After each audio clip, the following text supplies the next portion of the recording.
Hi friends, मैं सुमित स्वागत करता हूं आपका अपने यूट्यूब चैनल SK मैथ्स पर।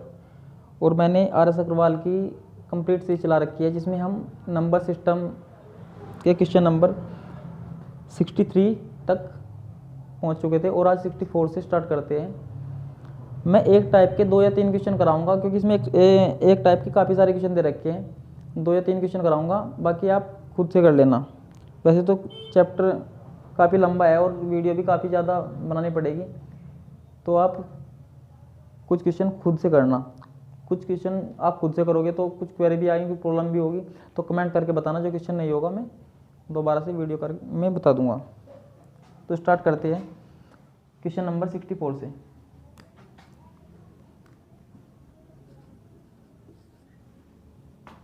क्वेश्चन नंबर 64 कहता है संख्या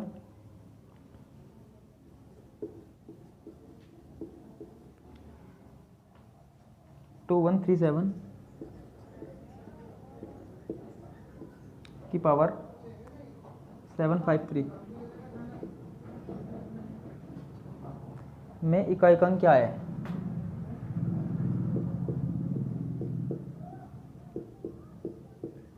इकाई का अंक बताइए।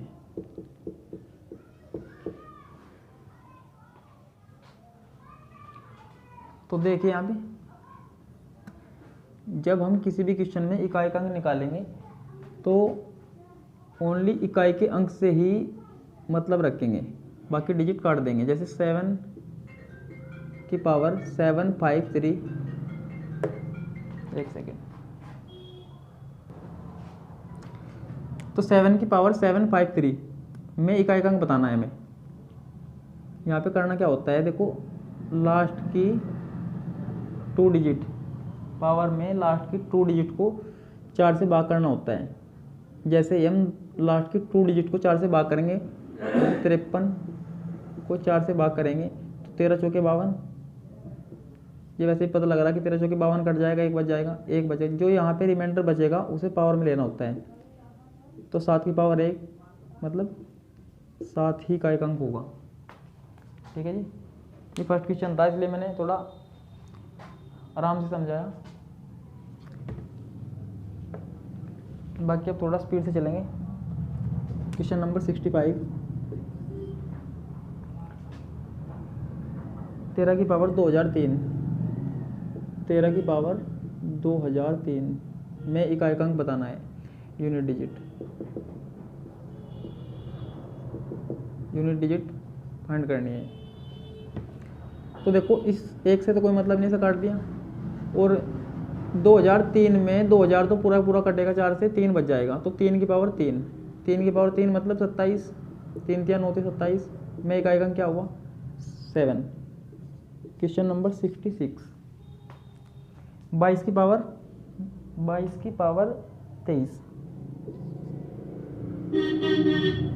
22 की पावर 23 में यूनिट डिजिट बताइए।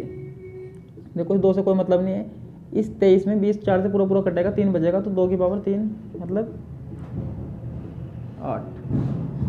ठीक है जी, यहाँ पे करवा दो। Question number 67,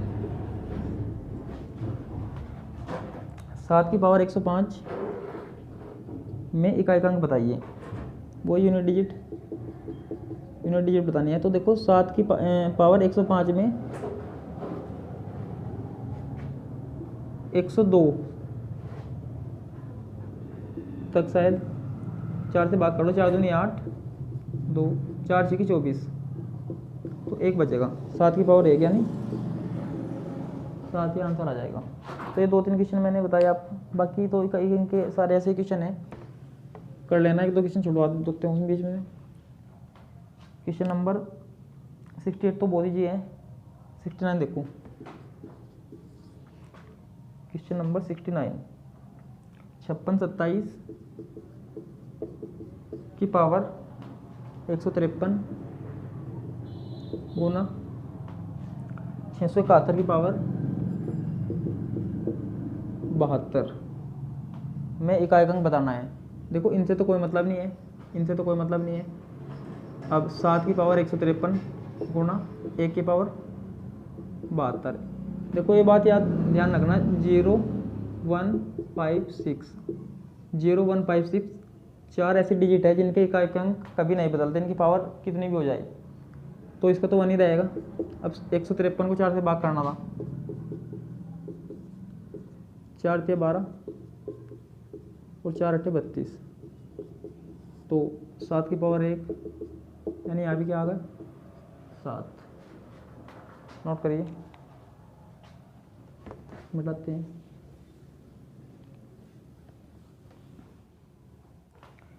question number 70,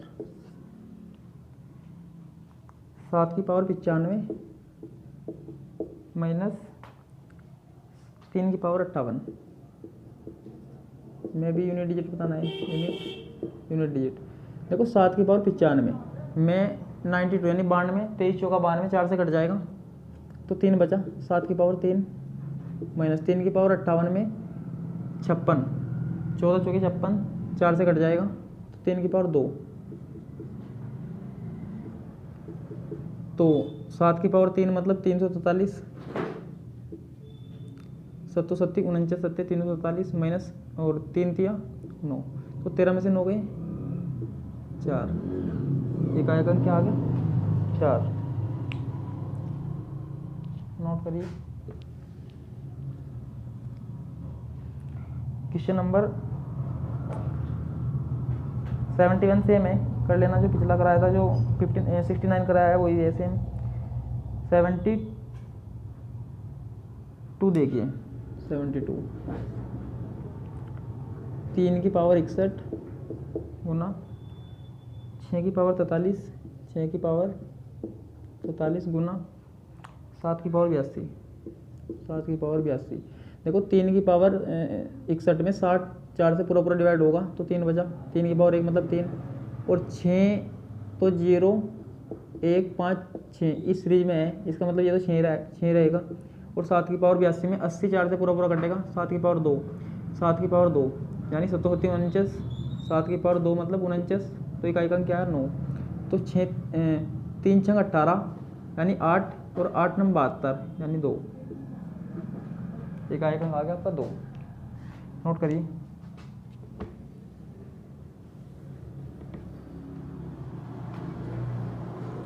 seventy 73 देखिए, क्वेश्चन नंबर 73, 17 की पावर 1999, 17 की पावर 1999 और प्लस 11 की पावर 1999 प्लस 11 की पावर 99 माइनस 7 की पावर 1999 में एक आइटम बताना है।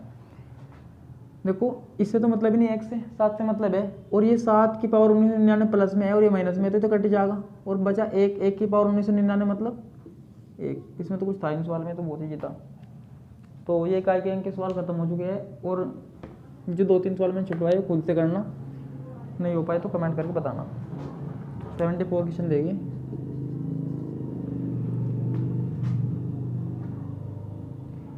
एट सिक्स सेवन नाइन 43 में 7 के स्थानीय तथा जातीय मान में क्या अंतर है। स्थानीय तथा जातीय मान में अंतर पूछा है। देखो पहले तो पता होना चाहिए कि स्थानीय मान और जातीय मान होता क्या है। स्थानीय मान मतलब उसका स्थान क्या है, डिजिट का स्थान किस स्थान पर है। जैसे 7 का स्थान पूछा है तो इकाई, दहाई, सैकड़ा, हजार, तो यानी 1000वें स्थान पे है 7 और बाकी 3 जीरो, 7000। जाति मान का मतलब ये किस जाति का है, इसकी जाति क्या है, इसकी जाति 7 ही है, मतलब इसका फेस क्या है। जाति मान का मतलब फेस वैल्यू बोल सकते हैं हम, तो इसमें से 7 ही घटा देंगे हम, तो ये आ जाएगा आपको 6993। 75 भी सेम है, 6892 35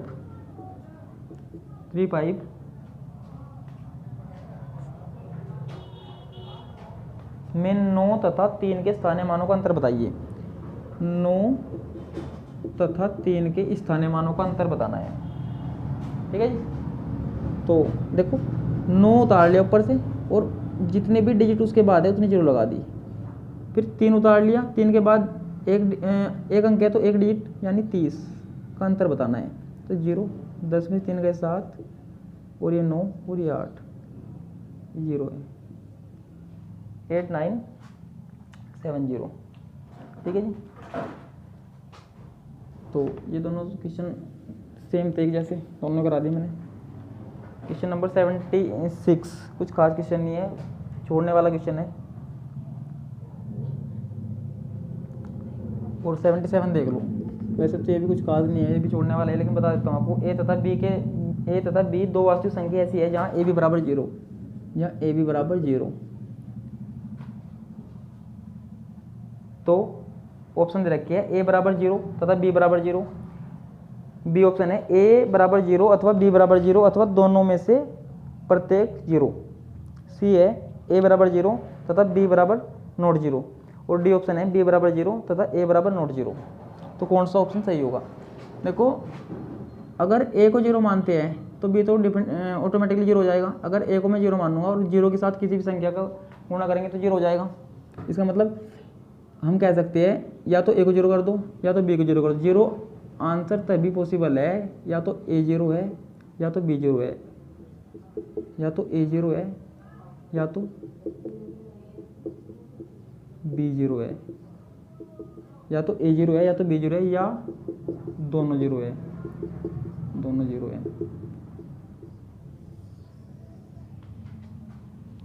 तो ऑप्शन नंबर बी सही होगा। इसमें कुछ नहीं था समझाने के लायक। क्वेश्चन नंबर 78 सबसे छोटी अभाज्य संख्या। ये कोई करवाने वाला पर्सन नहीं है, सब इसमें तो याद रखने वाली बात है कि सबसे छोटी अभाज्य संख्या 2 होती है। क्वेश्चन नंबर 79 70 से छोटी अभाज्य संख्या कितनी है? तो 70 से छोटी अभाज्य संख्या, देखो याद रखने वाली बात है, कोई ट्रिक नहीं है अभाज्य संख्याओं की। 1 से लेके 50 तक अभाज्य संख्या होती है 15, और 50 से लेके 100 तक होती है 10। तो अगर बात करें 1 से लेके 100 तक कितनी अभाज्य संख्या होती है, तो 25। ये याद रखने वाला रटा है और कुछ नहीं है इसमें। अब उसने पूछा है 70 तक की कितनी अभाज्य संख्या। देखो 50 तक तो 15 बताई दी मैंने आपको, ये तो याद रखने वाली बात है। 50 तक तो होती है 15। अब 50 से आगे काउंट कर लो आप, 50 से आगे देखो 61, 67, इसके बीच में ये 2 संख्या आई, 15 और 2 17 संख्या आई, 17 संख्या है, क्योंकि 15 तो 50 तक ही है, और उसके बाद 50 के बाद सॉरी 53 भी है। 53, 55, 56, 57, 58, 59, 59। तो 2 संख्या और ऐड कर लो इसमें, क्योंकि 50 से थी, मैंने 60 से स्टार्ट कर दी थी। तो 19 संख्या ऐसी है जो 1 से लेकर 70 तक की अभाज्य संख्या है। इसमें कोई याद करने वाला मतलब कोई ट्रिक नहीं है, ये तो याद रखने वाली बात है सीधी सी। Question number 80। क्वेश्चन नंबर 80 कहता है 50 तथा 90 के बीच सभी अभाज्य संख्याओं का योग कितना है? तो ये निकालनी पड़ेगी आपको, जैसे मैंने अभी बताया आपको 50 तक की तो 15 होती है, और अभाज्य संख्याओं का योग पूछ लिया। 70 तक आपने अभी काउंट करी, 70 तक ही देख लो आप, 70 तक कितनी काउंट करी आपने? 19। 70 तक 19 करी। 70 से 90 के बीच में देख लो कितनी अभाज्य संख्या है, और उसका योग पूछा है फिर 70 से, क्योंकि 50 तथा 90 के बीच में पूछी। 50 तथा 90 के बीच में, 1 मिनट, 50 तथा 90 के बीच में पूछी है, तो 50 से आगे 50 तक तो मैंने बताया आपको 15 है, और 50 से 90 के बीच में पूछी तो 53, 59 आ गया, 61, 67, 71, 73, 79, 83,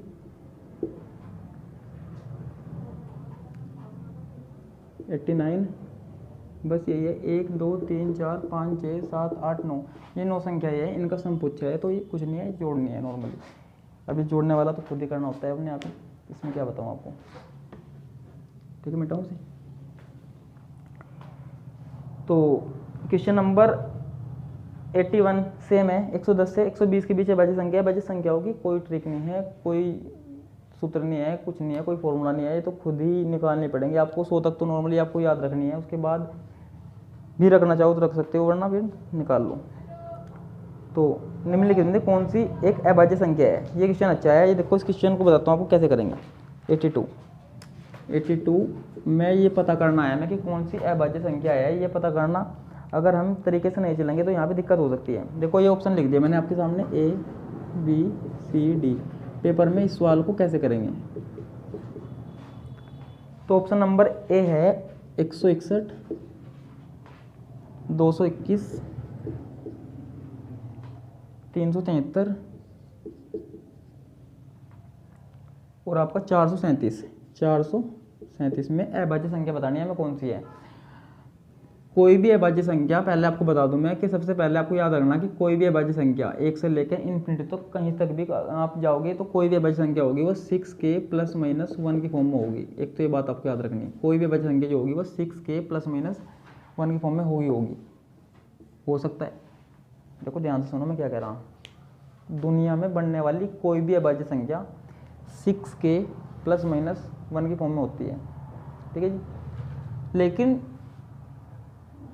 ऐसा नहीं है कि जो संख्या 6k ± 1 की फॉर्म में होगी वो अभाज्य संख्या ही होगी, ठीक है। दोबारा सुनो, दुनिया में बनने वाली कोई भी अभाज्य संख्या 6k ± 1 की फॉर्म में होगी ही होगी, लेकिन ऐसा नहीं है कि जो संख्या 6k + 1 की फॉर्म में होगी ± 1 की फॉर्म में होगी वो अभाज्य संख्या ही होगी, ठीक है जी। ये बात ध्यान रखनी है आपको। तो देख लो अब यहाँ पे डिजिबिलिटी रूल बहुत ज़्यादा मायने रखते हैं कि डिजिबिलिटी रूल हमारे कैसे है, 2 से भाग होने का, 3 से 7 से नॉर्मली। ये तो कुछ ओड फैक्टर है जो इसमें काम आते हैं, जो आपको मैं बताऊंगा। जैसे ये है, अब देखो 7 से कट रहा है, 7 दूनी 14, 7 से 21, तो 7 से कट रहा है, अभाज्य संख्या नहीं हो सकती। अब 200 की देख लो, 2 और 1 3, 2 से नहीं कट रहा, 3 से नहीं कटने का, 4 5 6 7, 7 से 7 से 21 नहीं कटने का, 8 9 से तो कटने का नहीं, 10 से नहीं कटने का, 11 से नहीं कट रहा, 12 से नहीं, 13 से देख लो, 13 का ओड फैक्टर होता है 4। देखो ओड फैक्टर कैसे बनाते हैं ये बताता हूँ आपको। जैसे मुझे 13 का ओड फैक्टर बनाना है, 13 का, तो मैं लिखूंगा 3x + 1। तो x की ऐसी वैल्यू माननी है जो सेटिस्फाई कर दे 1300 को। देखो जैसे मैंने मानना 2 3 6 और 1 7 नहीं हुआ, 3 3 9 और 1 10, 4 3 12, देखो 4 आ गया, 4 3 12 और 1 13। तो यानी 4 एक ऐसी संख्या है जो 13 का ओड फैक्टर कहलाएगा। और किसी भी संख्या के इकाई के अंक में अगर 4 से गुणा करके उसमें जोड़ दिया जाए, किसी भी संख्या के अंतिम अंक में अगर 4 से गुणा करके उसमें जोड़ दिया जाए, जोड़ने के बाद यदि वो संख्या 13 से भाग हो जाती है तो संख्या 13 से भाग होगी। जैसे मैंने कहा 4 एकम 4 और 2 6, कितना के 26, 13 से भाग है, यानी संख्या भी 13 से भाग होगी, यानी ये प्राइम नंबर नहीं है, अभाज्य संख्या नहीं है, ठीक है जी। अब बची आपके पास ये और ये 2 नंबर, दोनों को चेक करना है आपको। देखो नॉर्मली आपको 20 तक के नियम यानी 19 तक के नियम तो आपको लगा के देखना ही है बहुत जल्दी, ठीक है जी। 2 से 3, देखो 2 से तो कट नहीं, 3 7 3 10, 3 से भी नहीं कट रही, 4 5 6 7 7 5 35 नहीं कट रही, 8 9 10 11 भी नहीं कट रही, 12 से नहीं कटने की, 13 से। अब 13 का ओड फैक्टर भी बताया मैंने आपको, 4 है, 4 3 12। अगर मैं 37 में 12 को जोड़ दूँ तो 7 2 9 3 1 4, 49, 13 से नहीं कट रहा, यानी संख्या भी 13 से नहीं कटेगी। तो 14, 7 से नहीं कटी तो 14 से भी नहीं कटने, क्योंकि 2 से भी नहीं कट रही, 15 से नहीं कटने की, 5 और 3 कोई से भी नहीं कटी, 16 से नहीं कटने की, 17 से देख लो। 17 का ओड फैक्टर बता दूँ मैं आपको, 17 का 7x + 1। देखो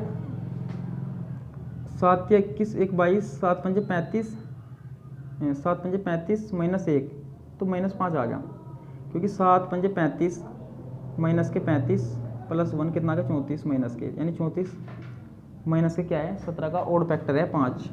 एक बार और देखो, जैसे मुझे 17 का ओड फैक्टर पता करना है, 17 का ओड फैक्टर क्या है, तो 17 को लिखूंगा मैं 7x + 1। x का मान मैंने मान लिया -5, तो 7 की गुणा इसमें करनी, 7 5 35 माइनस के 35 आ गया और प्लस के 1, तो आंसर आ गया -34। मतलब जैसे ही मैंने x का मान -5 मानना तो आंसर आया -34, जो कि 17 से भाग है पूरा। तो हर कंडीशन में 17 का ओड फैक्टर -5 ही होगा। -5 से किसी भी संख्या में यदि लास्ट में गुणा कर दिया जाए, उसमें जोड़ दिया जाए, तो वो संख्या 17 से पूरी पूरी भाग होगी। जैसे मैंने ये देखा, -5 से गुणा करी, 7 5 35, और 35 जैसे मैं इसमें जोड़ूंगा माइनस के, तो 13 में से 5 गए 8, 13 में से 5 गए 8, 8 बचा प्लस के, जो कि भाग नहीं है। इसका मतलब ये 17 से भाग नहीं होगी संख्या। अभी वो चेक करना पड़ेगा। 19 का देख लो, देखो 19 का ओड फैक्टर बताता हूँ। 19 का ओड फैक्टर 9x + 1, तो मैंने जैसे यहाँ 2 रखा, तो 9 दूनी 18 और 1 19, तो ये 19 बन गया। इसका मतलब 19 का ओड फैक्टर क्या है, 2 है। तो 2 से गुणा करो इसमें, 7 दूनी 14, जैसे ही मैंने 14 इसमें जोड़ा, तो 4 3 7 और 4 और 1 5, 57 बन गया। यानी 57 19 से भाग है, तो संख्या भी 19 से भाग होगी, यानी प्राइम नंबर मिल गया मुझे। कौन सा, ये वाला। ठीक है जी। तो ये ओड फैक्टर वाला सिस्टम एक बार और बताता हूँ आपको, अगर आपकी समझ में नहीं आया हो तो दोबारा फिर बता रहा मैं से ओड फैक्टर होता क्या है। देखो, जैसे मुझे 13 का ओड फैक्टर पता करना, कुछ ओड फैक्टर मैं आपको लिखवा देता हूँ। 13 का, 17 का लिख लो, 19 का लिख लो। जिसमें ज़्यादा बड़ी है तो छोटी संख्या है, हम नॉर्मली भाग कर लेंगे। अगर यहाँ पे एक संख्या और आ गई तो ओड फैक्टर से ही काम चलेगा। इतनी बड़ी बड़ी संख्याओं को भाग करना इतना ईजी नहीं होता। 13 का ओड फैक्टर लिख लो, 4 होता है। 17 का लिख लो -5, 19 का लिख लो 2। ये मैंने अभी बताया आपको कैसे होते हैं। एक बार और देखो, ट्राई करता हूँ, आपको सिखाता हूँ। जैसे मुझे 13 का ओड फैक्टर निकालना, तो मैं इस संख्या को लिखूँगा 3x + 1, लिख दिया। तो इस x में ऐसी संख्या से गुणा करनी है, गुणा करने के बाद इस पोर्शन को जोड़ने पर ये संख्या 13 से कट जाए। जैसे मैंने -5 से गुणा करी, 5 13 है ना, जैसे मैंने 4 से गुणा करी, 4 3 × 4 + 1, तो ये 4 एक ऐसी संख्या मिल गई मुझे जो इकाई के अंक में गुणा करने से और उसी शेष बचे पार्ट में जोड़ने से, इकाई के अंक में गुणा किया और गुणा करने के बाद जो शेष बचा हुआ पार्ट है उसमें जोड़ा, जोड़ने के बाद संख्या 13 से भाग होगी। जैसे मैंने कहा आपको 91 एक संख्या है, मुझे नहीं पता ये संख्या 13 से भाग है या नहीं है, मुझे पता करना। तो इस लास्ट की डिजिट में आपने 4 से गुणा करी, 4 एकम 4, और बचा हुए पार्ट में जोड़ दिया गुणा करके, 9 4 13, कितना है 13। अगर ये 13 से भाग है तो संख्या भी 13 से भाग होगी, 91। ये तो छोटी संख्या है, कल को वहाँ पे 2 3 4 5 इतनी बड़ी संख्या दे दी मुझे और ये बोल दिया कि 13 से भाग है या नहीं है पता करो। मुझे पता करना प्राइम नंबर ये है नहीं है, तो मैं क्या करूँगा, इस 5 में 4 से गुणा करूँगा, 5 चौक 20, और इस पोर्शन में जोड़ दूँगा 4 3 2 5 2। अभी भी बड़ी संख्या है, मुझे अभी भी पता करना, कोई इतनी छोटी बात नहीं है। दोबारा फिर कर देंगे, 4 चौक, इस 4 की गुणा ही दोबारा फिर इकाई के अंक में करी, 4 चौक 16 और उसमें जोड़ दिया, 6 3 9 2 1 3, देखो 39, 13 3 39, 39 13 से भाग है, तो यानी ये संख्या भी 13 से भाग होगी 101% होगी। ठीक है जी। तो ये कुछ और फैक्टर थे जो मैंने आपको लिखवाई, उम्मीद है समझ में आया होगा। कुछ नहीं भी आया तो कमेंट करना, दोबारा इस पार्ट को दोबारा बता दूंगा। और स्पीड बताना, मेरी स्पीड कोई ज़्यादा तो नहीं है समझाने की यहाँ पे, अगर ज़्यादा होगी तो मैं दोबारा बताने की कोशिश करूँगा। 83 है क्वेश्चन नंबर 83। प्राकृत संख्या n के लिए n की पावर 3 - n सर्वदा किस बड़ी से बड़ी संख्या से विभक्त होगा। प्राकृत संख्या n है कोई, जिसके लिए n की पावर 3 - n सर्वदा किस बड़ी से बड़ी संख्या से भाग होगा। ये कहा किस बड़ी से बड़ी संख्या से भाग होगा, और n क्या है, एक प्राकृत संख्या है, नेचुरल नंबर है, प्राकृत संख्या है। ठीक है जी। तो देखो मैंने n का मान अगर 0 ले लिया, 0 तो पहली बात प्राकृत संख्या भी नहीं ले नहीं सकता, क्योंकि प्राकृत संख्या बोली तो 1 लेनी पड़ेगी।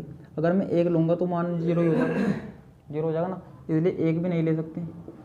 2 लिया मैंने, जैसे 2 की पावर 3 मतलब 8 - 2, तो सबसे छोटी संख्या 6 आई मेरे पास। तो 6 वो बड़ी से बड़ी संख्या है जो इस कंडीशन को सेटिस्फाई करेगी। अब आप कुछ भी ले लो, n का मान 3 ले लो, कोई दिक्कत नहीं है। 3 3 9 27, महीने जैसे 3 करोगे आप, देखो 7 में से 3 गए 4, कितना है 24, भी 6 से कटा कटा। अब इससे बड़ी प्राकृत संख्या तो बहुत है, किसी भी संख्या को ले सको, लेकिन पता करने के लिए वो संख्या सबसे बड़ी संख्या कौन सी है, 6 है। 6 से देखो, 6 से पहले 5 भी आई, 4 भी आई, 3 भी आई, ये तो नहीं है, बड़ी से बड़ी संख्या कहा था तो 6 है। ठीक है जी।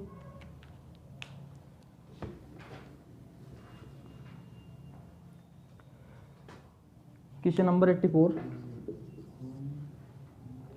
यदि n एक धनात्मक पूर्णांक है तो 3 की पावर 4n माइनस 3 की पावर 3n, 3 की पावर 4n माइनस 4 की पावर 3n सदैव निम्नलिखित में से किस संख्या से पूर्णतः भक्त होगा? यदि n एक धनात्मक पूर्णांक हो, धनात्मक पूर्णांक हो, पहले तो पूर्णांक का पता होना चाहिए। पूर्णांक क्या होते हैं? देखो पूर्णांक -4 -3 dot dot dot -2 -1 0 1 2 3 4 dot dot dot dot मतलब अनंत से शुरू होकर अनंत पर खत्म होने वाली सभी संख्या पूर्णांक संख्या कहलाती है। बस कंडीशन है कि ये इंटीजर होने चाहिए, पूर्णांक पूरे पूरे होने चाहिए। पूर्णांक मतलब पूर्णांक होने चाहिए, पूर्ण प्लस अंक, पॉइंटों में नहीं होने चाहिए, पूर्ण होने चाहिए अपने आप में। ठीक है जी।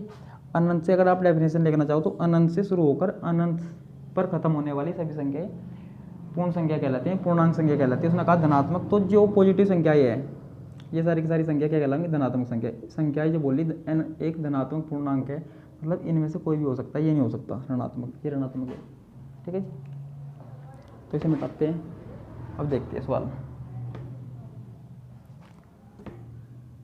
देखो 3 की पावर 4 और इसकी पावर n माइनस 4 की पावर 3 और इसकी पावर n कर दिया हमने, ये कर दिया हमने।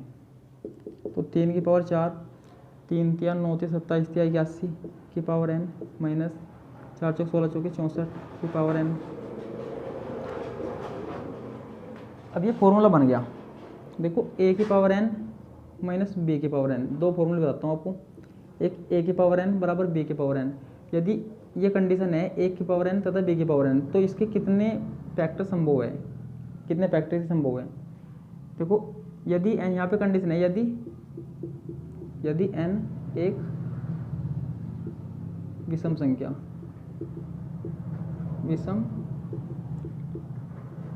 हो, यदि n एक विषम संख्या हो तो केवल इसका एक फैक्टर जाएगा a माइनस बी। यदि n एक विषम संख्या हो तो a की पावर n माइनस b की पावर n का ओनली एक फैक्टर होगा a माइनस बी। फॉर्मूला पढ़ा होगा आपने, a की पावर 3 माइनस b की पावर 3 बराबर a minus B, A square plus B square plus A B, ये फॉर्मूला पढ़ा होगा। तो देखो इसका फैक्टर है a माइनस बी। यदि n एक विषम, n एक क्या हो? विषम संख्या। देखो n एक विषम संख्या है, लेकिन यदि n एक सम संख्या हो, n एक सम संख्या हो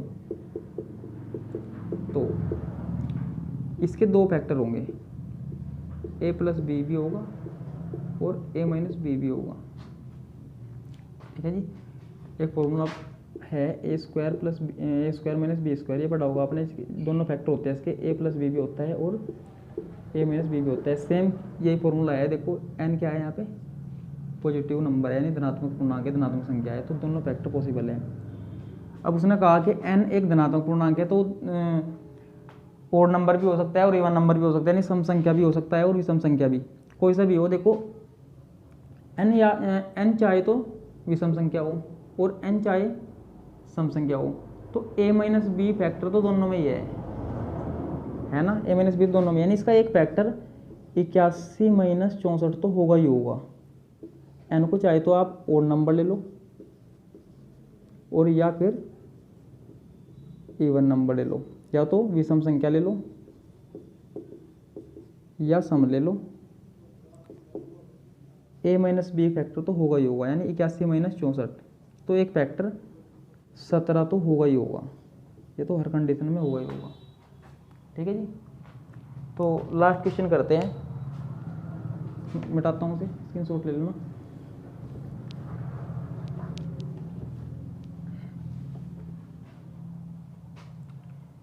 अगला क्वेश्चन सेम है बिल्कुल, जो भी बताया उसी फॉर्मूले बेस है, जो भी फॉर्मूला कराया मैंने। क्वेश्चन 86 क्वेश्चन देखो, क्वेश्चन नंबर 86, ये लास्ट है बस।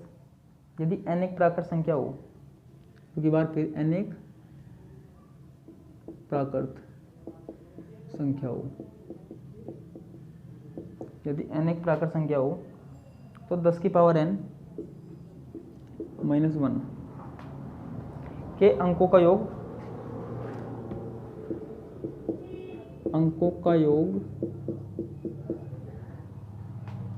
4707 हो, 4707 हो।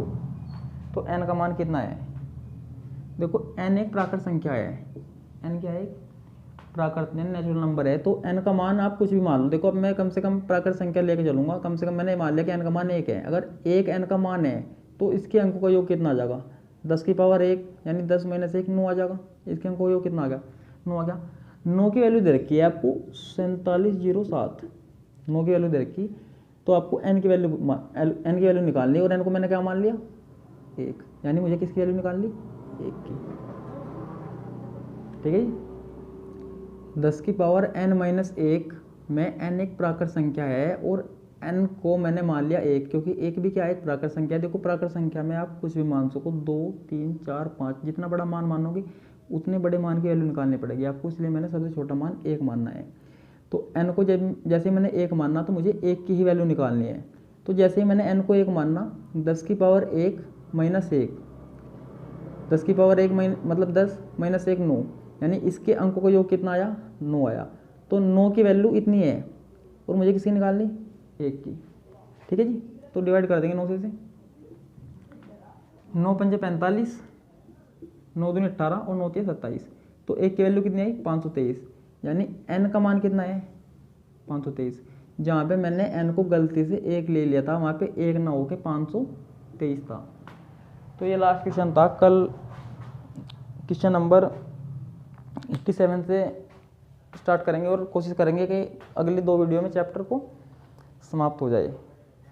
तो आपको वीडियो कैसी लगी और वीडियो में कुछ दिक्कत तो नहीं हुई, कुछ प्रॉब्लम तो नहीं हुई? और अगर मुझे आपको लगता है कि मैंने थोड़ा तेज़ पढ़ाया है, फास्ट पढ़ाया है, तो कमेंट करके ज़रूर बताना। या कोई भी क्वेश्चन अगर आपको लगा कि ये क्वेश्चन समझ में नहीं आया तो कमेंट करके बता देना। मैं उस क्वेश्चन को दूसरी शॉर्ट वीडियो में उसका सॉल्यूशन आपको प्रोवाइड कर दूंगा।